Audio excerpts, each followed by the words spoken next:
नमस्कार साथियों, स्वागत है आपका एक बार फिर से हमारे YouTube चैनल पर। और आज हम इस वीडियो के अंदर हम बात करने वाले हैं कि अभी इन्वेस्टमेंट करने के लिए बेस्ट म्यूचुअल फंड्स क्या हो सकते हैं। यानी कि यदि आप इन्वेस्टमेंट करना चाहते हैं तो बेस्ट म्यूचुअल फंड कौन कौन से हो सकते हैं इन्वेस्टमेंट करने के लिए। साथ में ही हम ये बात करेंगे कि इन्वेस्टमेंट करना म्यूचुअल फंड के अंदर अच्छा क्यों होता है और क्या कम समय के लिए म्यूचुअल फंड में इन्वेस्टमेंट कर सकते हैं। सेकंड, सबसे अच्छा म्यूचुअल फंड कम समय के लिए कौन सा होगा और टैक्स कैसे लगता है म्यूचुअल फंड पर। तो इन सारे मुद्दों पे हम चर्चा करने वाले हैं। यानी कि वीडियो काफी ज्यादा इंफॉर्मेटिव होने वाला है, आपको पूरा वीडियो आखिर तक तसल्ली से देखना है। और यदि आप चैनल पर नए हैं तो चैनल को सब्सक्राइब करना है और वीडियो को लाइक और शेयर भी करना है। और आपके मन के अंदर कोई भी डाउट रहता है तो मुझे आप कमेंट करके जरूर पूछेगा। तो देखिए, सबसे पहले हम बात कर लेते हैं म्यूचुअल फंड की। म्यूचुअल फंड की जब बात आती है तो हम एक्चुअली क्या होता है कि हम लोग पैसा क्या करना चाहते हैं, इन्वेस्ट करना जरूरी क्यों होता है। देखिए, सबसे पहले हमें समझना चाहिए कि एक तरफ हमारी होती है सेविंग्स, ठीक है जी। एक होती है हमारी सेविंग्स और एक होता है हमारा म्यूचुअल फंड। अब सेविंग्स ज्यादातर हम लोग करते हैं। अभी बहुत सारे लोगों को यही नहीं पता है कि हम लोग इन्वेस्टमेंट कर रहे हैं या फिर सेविंग कर रहे हैं। अब सेविंग और म्यूचुअल फंड के अंदर डिफरेंस मैं आपको बताऊं तो सेविंग ऐसे ऐसे क्या होती है कि आप एफडी करते हैं, फिक्स्ड डिपॉजिट करते हैं, आप आरडी करते हैं, रिकरिंग डिपॉजिट करते हैं, या फिर आप सेविंग अकाउंट के अंदर पैसे को रखते हैं। सेविंग अकाउंट के अंदर पैसे को क्या करते हैं, पार्क रखते हैं, यानी वहां पैसा रखा रहता है। तो सेविंग अकाउंट के अंदर आपको इंटरेस्ट कितनी मिलती है, वहां पर आपको 3 से 2.5 से 3% के, मान लीजिए, यानी कि 2.5% से लेकर के 3 या 4%, मैक्स टू मैक्स 4% तक आपको ईयरली सालाना की ब्याज मिलती है सेविंग अकाउंट के अंदर। एफडी के अंदर और आरडी के अंदर आपको 6.5%, या फिर आप सीनियर सिटीजन है तो मेरे ख्याल 7.2% भी आपको मिल जाती है, ठीक है जी। तो आपको सेविंग जब आप करते हैं तो हम सोचते हैं कि सेविंग करना अच्छा होता है, सेविंग करना नो डाउट अच्छा होता है, लेकिन वहां पर हमें ग्रोथ नहीं मिलती है। अब ग्रोथ नहीं मिलेगी तो क्या होगा, पैसा हमारा ग्रो नहीं कर पाएगा। सपोज दैट अगर आपके पास 1 लाख रुपए है और 1 लाख रुपए आपने अगर सेविंग अकाउंट के अंदर रखा हुआ है तो आपको वहां पे मान लीजिए अगर 4% की ब्याज मिलती है तो आपको मात्र 1 साल के अंदर 4,000 रुपये का प्रॉफिट होगा। 1 लाख 4,000 रुपये हो जाएंगे आप 1 साल के अंदर। अगर आरडी के अंदर, एफडी के अंदर अगर आपने रखा हुआ है तो 6.5% है तो 6,500 रुपये मिल जाएंगे आपको 1 साल के, ठीक है जी। लेकिन हम एक चीज को मिस कर देते हैं जो कि बहुत ज्यादा जरूरी होती है, वो क्या होती है, इन्फ्लेशन, यानी कि महंगाई की दर। तो इन्फ्लेशन हमारी कितनी होती है, इन्फ्लेशन अगर सर्च करें तो आप किसी ब्राउजर पर सर्च कर सकते हैं इन्फ्लेशन रेट, जो कि नॉर्मली अगर हम पिछले 10-12 साल की बात करें तो हमारी ये 4 से 6% के बीच में रहती है। 4 से 6% बीच में रहती है। और शायद मेरे ख्याल से अभी की अगर देखें तो शायद 5% के आसपास होगी। यानी कि हमारी जो पैसे की वैल्यू है ना, वो 5% के हिसाब से पैसे की वैल्यू घट रही है। अब मानते हैं कि मान लीजिए हमने एफडी के अंदर पैसा लगा दिया, हमें 6.5% की ब्याज मिल रही है। मैंने मान लीजिए एफडी के अंदर मैंने क्या किया, 1 लाख रुपीज मैंने इन्वेस्ट कर दिया एफडी के अंदर, ठीक है। मुझे यहाँ ब्याज कितनी मिल रही है, 6.5% की ब्याज मिल रही है। लेकिन ये ब्याज मिल रही है ना, ये पैसा बढ़ रहा है मेरा, इस रफ्तार से पैसा बढ़ रहा है। लेकिन घट किस रफ्तार से रहा है, 5%। मान लीजिए अगर मान लेते हैं इन्फ्लेशन रेट है हमारी 5% की, तो 5% के हिसाब से पैसा क्या कर रहा है, घट रहा है। यानी कि ओवरऑल हमारा जो एफडी, हमारी जो पैसा था ना, वो किस रफ्तार से पैसा बढ़ रहा है, तो आप देखेंगे कि 6.5% से मिल रहा था, -5%, यानी कि 1.5% के हिसाब से हमारा पैसा क्या कर रहा है, ग्रो कर रहा है। मात्र 1.5% के हिसाब से पैसा ग्रो कर रहा है। तो ये हमारा क्या हो रहा है, और जो सेविंग अकाउंट के अंदर पैसा पड़ा हुआ है वो तो आपका पैसा ग्रो ही नहीं कर रहा है, उसकी वैल्यू तो घट रही है। अब इन्फ्लेशन को आप समझना चाहते हैं तो प्रॉपर समझने का प्रयास करते हैं। आज 1 लाख रुपए से आप मान लीजिए कोई चीज खरीदते हैं, तो क्या आफ्टर 10 ईयर, क्या 10 साल बाद आप उस 1 लाख रुपए से वो सेम चीज खरीद पाएंगे, नहीं खरीद पाएंगे। आपको ज्यादा पैसा चुकाना पड़ेगा। जैसे कि सन 2000 के अंदर हमें 1 लीटर पेट्रोल 25 से 26 रुपए के आसपास मिलती थी, आज कितनी मिल रही है, 100 रुपए से ऊपर की है। यानी कि सेम क्वांटिटी की पेट्रोल खरीदने के लिए आज हमें ज्यादा पे करना पड़ रहा है, यानी कि इन्फ्लेशन बढ़ रही है। पहले आप, जैसे मैं अगर अपनी बात बताऊं तो हम ट्यूशन पढ़ते थे मैथ का 10th क्लास के अंदर, तो हमें 150 रुपए देने पड़ते थे ट्यूशन के। आज सोचिए 10th क्लास में ट्यूशन की जो रेट है, ट्यूशन का, हालांकि मुझे नहीं पता एक्चुअली आज के टाइम पे क्या चल रहा है, पर 500-600 रुपए मिनिमम होगा नॉर्मली ट्यूशन का, राइट। तो इस पर इन्फ्लेशन बढ़ती है, महंगाई बढ़ती है हर चीज के लिए।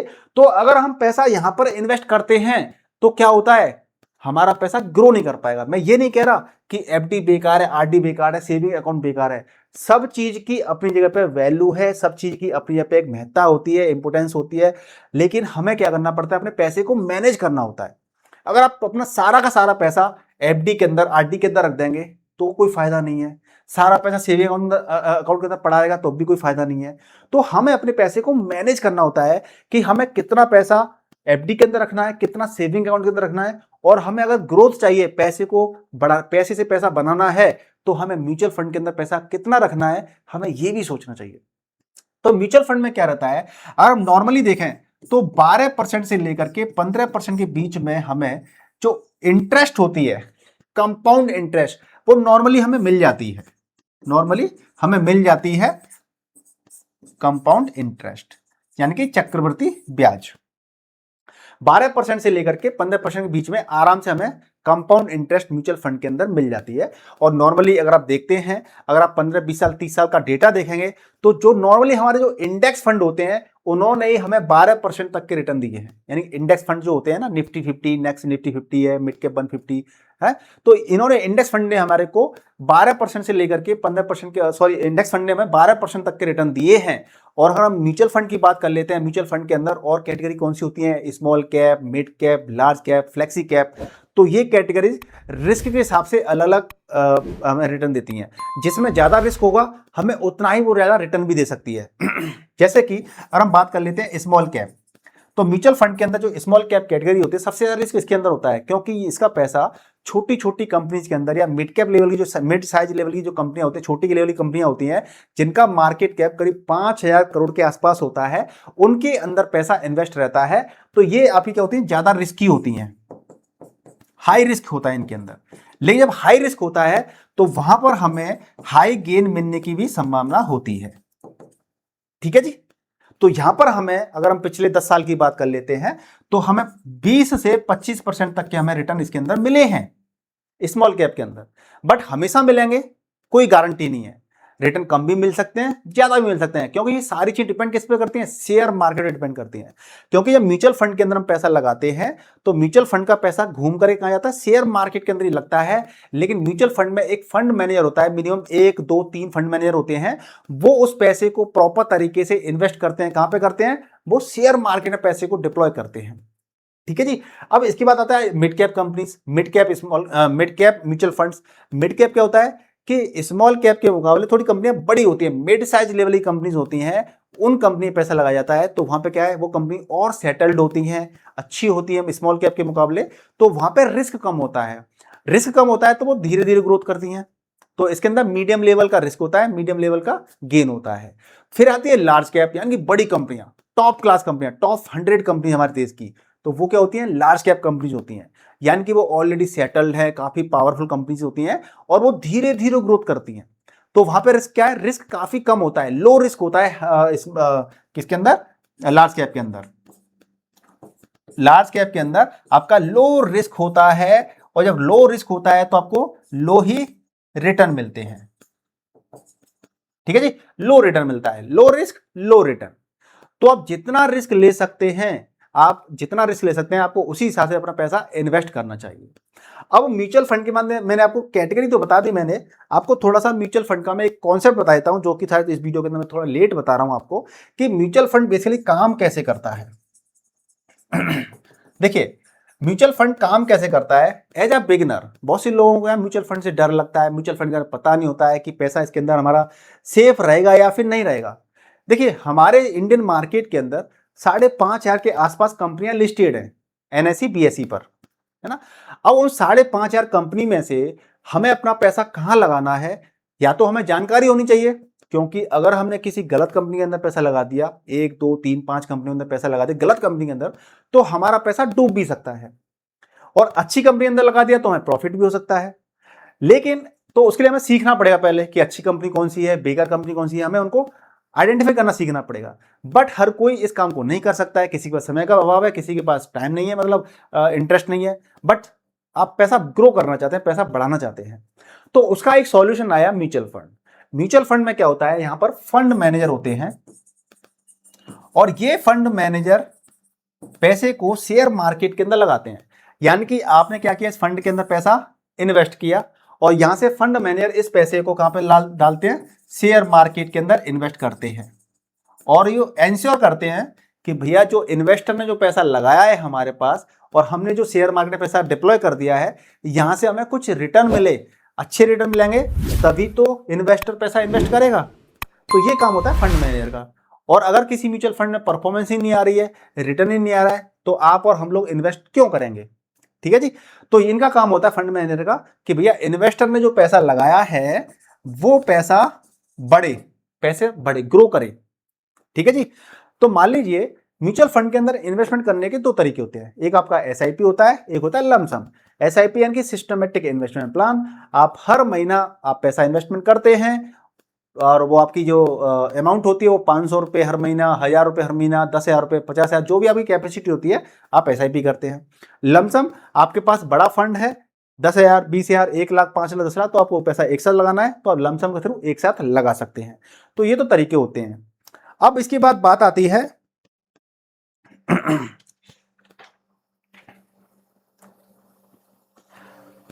कि हमने स्टार्टिंग में क्वेश्चन लिखे थे कि क्या कम समय के लिए इन्वेस्ट कर सकते हैं।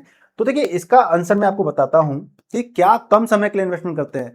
आप कम समय के लिए इन्वेस्टमेंट कर सकते हैं लेकिन इसमें रिस्क बहुत ज्यादा है। रिस्क बहुत ज्यादा क्यों है? क्योंकि पिछले 2 साल से, अगर हम पिछले 2 साल की मार्केट की बात करें तो हमें पिछले 2 साल से हमें रिटर्न नहीं मिले हैं, ना के बराबर रिटर्न मिले हैं। यानी कि हमारा मार्केट काफी अच्छा चल रहा था, ऊंचाइयों पर चल रहा था, उसके बाद में एक करेक्शन आया, फिर मार्केट ने रिकवरी करी और फिर से एक करेक्शन आ गया यहाँ पर। यानी कि अमेरिका, इजराइल और ईरान के बीच में जो कॉन्फ्लिक्ट चल रहा था इसकी वजह से मार्केट में गिरावट आ गई। अब आपने मान लीजिए आपने पैसा यहां लगाया, आपने यहाँ पे 1 लाख रुपीज लगा दिया, राइट। आपने यहाँ पे 1 लाख रुपए लगा दिया, आपने सोचा कि नहीं मैं 6 महीने के लिए पैसा लगा रहा हूं और आफ्टर 6 मंथ आपका मार्केट यहां पर है, आपने पैसा लगाया था यहाँ पे 1 लाख रुपीज और आप मार्केट में यहां पे आ चुके हो। यानी कि आपने पैसा ऊपर यानी कि हाई प्राइस पे खरीदा था, अब वो लो प्राइस पे चल रहा है यहाँ पर और आपने कम समय के लिए लगाया था। तो कम समय में अगर मार्केट डाउन है तो आपको पैसा लॉस में निकालना पड़ेगा, आपको घाटा हो जाएगा। तो म्यूचुअल फंड के अंदर आप कम समय के लिए इन्वेस्टमेंट कर सकते हैं लेकिन रिस्क बहुत ज्यादा है। तो कितना समय करना चाहिए? कम से कम यदि आपके पास 3 साल तक का समय है तो आपको म्यूचुअल फंड के अंदर इन्वेस्टमेंट करना चाहिए। अब कैटेगरी वाइज बात कर लेता हूं। तो जैसा कि मैंने अभी आपको बताया था कि जो स्मॉल कैप होता है, अगर आप स्मॉल कैप म्यूचुअल फंड के अंदर इन्वेस्टमेंट करने वाले हैं तो आपके पास कम से कम 7 से 10 साल का टाइम ड्यूरेशन होना चाहिए।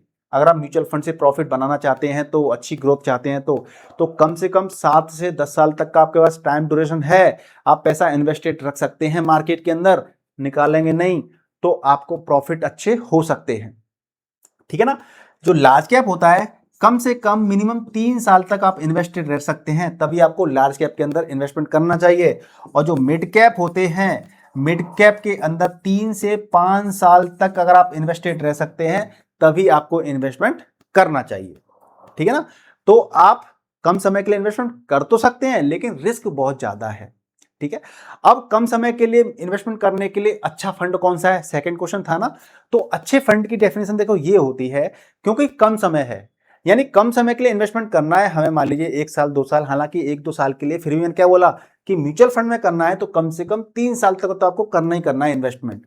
तो अगर कम समय के लिए इन्वेस्टमेंट करना है तो आपको कौन सी कैटेगरी के अंदर इन्वेस्टमेंट करना चाहिए? आपको लार्ज कैप के अंदर करना चाहिए, क्योंकि लार्ज कैप में क्या रहता है कि कम से कम 3 साल के लिए आप करते हैं तो वो आपका अगर माहौल अगर खराब होता भी है, मार्केट नीचे जाता भी है, तो वो 3 साल के अंदर रिकवर करके आपको रिटर्न दे सकता है, ठीक है जी।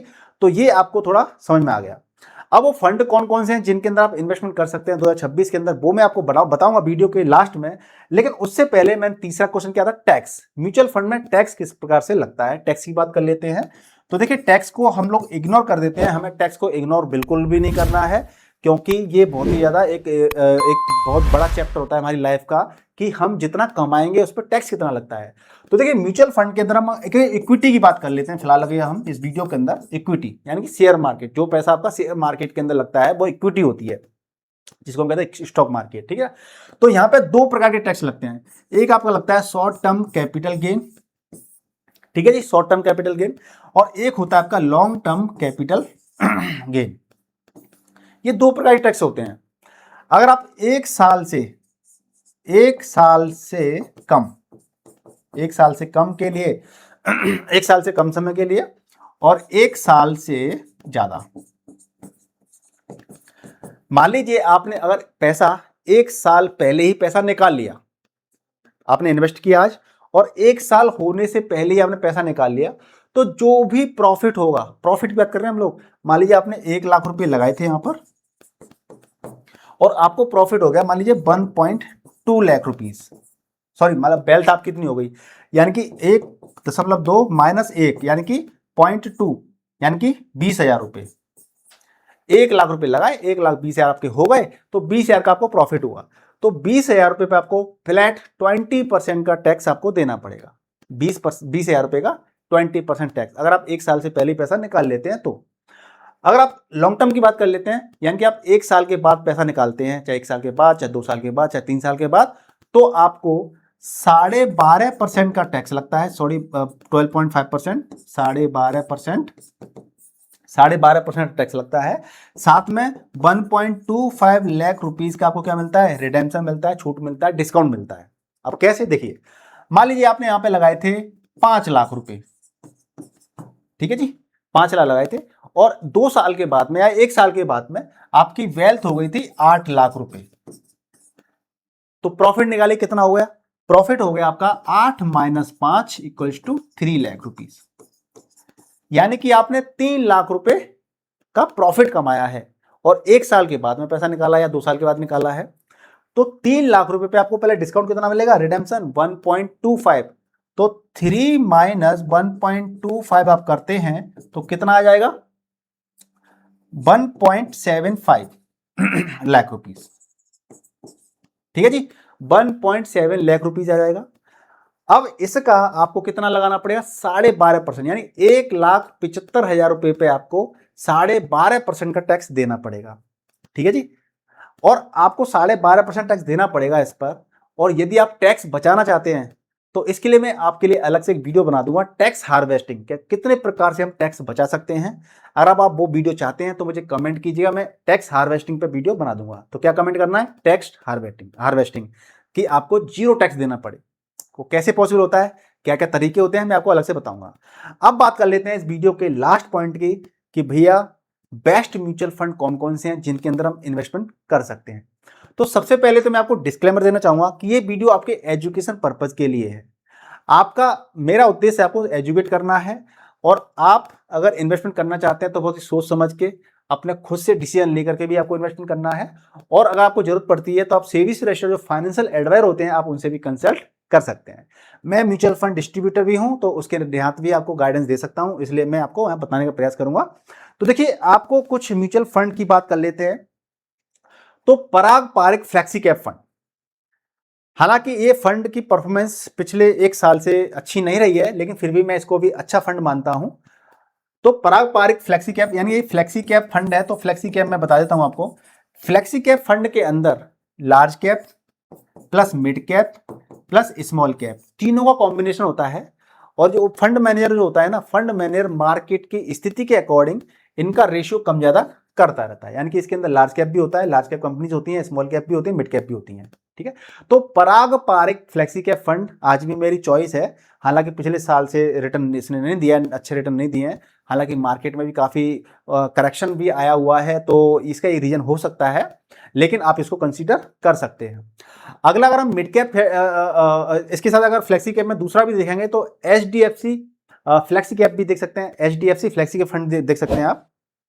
ये तो पराग पारिक यानी PP हो गया, पराग पारिक, और HDFC फ्लेक्सी कैप, ठीक है, आप इसको कंसीडर कर सकते हैं। ये तो फ्लेक्सी कैप में हो गया आपके। अगर हम स्मॉल कैप की बात कर लेते हैं तो स्मॉल कैप के अंदर आप क्वांट को देख सकते हैं, क्वांट स्मॉल कैप, और आपका Nippon small cap, right, small. बंधन भी काफी बेहतरीन चल रहा है, आप बंधन को भी देख सकते हैं। अच्छा, एक चीज और मैं आपको बताना चाहूंगा कि हम लोग ज्यादातर बेस्ट म्यूचुअल फंड के अंदर भागते हैं कि best mutual fund, best mutual fund, best mutual fund, लेकिन हमें एक चीज ये देखनी चाहिए कि बेस्ट म्यूचुअल फंड ठीक है हमने कर लिया, लेकिन ज्यादातर लोग बेस्ट म्यूचुअल फंड में इन्वेस्टमेंट करके भी वेल्थ क्यों नहीं बना पाते हैं? उसके पीछे वजह ये होती है कि वो लोग लगातार उसमें इन्वेस्टेड नहीं रह पाते हैं, लगातार पैसा इन्वेस्टमेंट नहीं कर पाते हैं। तो ये एक बड़ी वजह होती है। तो हमें क्या करना है, हमें मार्केट में लगातार बने रहना है, ठीक है। क्योंकि आपका बेस्ट म्यूचुअल फंड है या फिर नहीं है, तो बहुत से लोग मार्केट से क्विट कर जाते हैं बहुत जल्दी, तो वो पैसा नहीं बना पाते हैं, ठीक है जी। तो ये बंधन स्मॉल कैप हो गया, आप इनको कंसीडर कर सकते हैं। और हम मिड कैप की बात कर लेते हैं, तो हमारे पास एचडीएफसी मिड कैप आप कंसीडर कर सकते हैं, ठीक है। आप एचडीएफसी के अलावा Motilal Oswal mid cap consider कर सकते हैं। हालांकि इनकी परफॉर्मेंस भी एक साल तक काफी खराब रही है, रिटर्न अच्छे नहीं दिए हैं, लेकिन अब एक इसके अंदर डिप है, तो इसके अंदर फंड मैनेजर चेंज हो चुका है, तो भैया अच्छी परफॉर्मेंस दे सकते हैं, तो हम इसको कंसीडर कर सकते हैं। अब इसके बाद लार्ज कैप की बात करेंगे, तो एसबीआई का कॉन्ट्रा फंड है, हम उसको कंसीडर कर सकते हैं। और साथ में ही हम इसके अंदर HDFC large and mid cap fund को भी हम कंसीडर कर सकते हैं। तो साथियों, मेरे ख्याल से आपके पास हमारे वैसे भी हमें अपने फंड के अंदर पोर्टफोलियो के अंदर हमें ज्यादा म्यूचुअल फंड्स नहीं रखने चाहिए, राइट।